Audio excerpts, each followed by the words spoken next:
अस्सलाम guys, welcome back to our new vlog. कैसे आप सब ठीक है? आज हम एक गेम खेलेंगे जो बहुत फनी है और उसमें इतना मज़ा आएगा गाइस। उस गेम का नाम है बंदर केला, जो देसी टच है।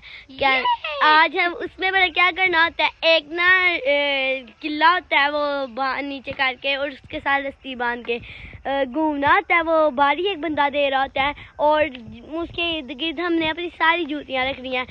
जब जूतियाँ सारी फिनिश हो जानी है ना, अगर हम उठा के भाग गए ना, तो फिर हम वो अगर उसकी मतलब वो जूतियाँ फिनिश होगी ना, तो वो उधर ही खड़ा हो गया। हमने फिर उसके जूते मारने, फिर उससे एक पूरा राउंड लगाना है, फिर उससे जगह पे खड़े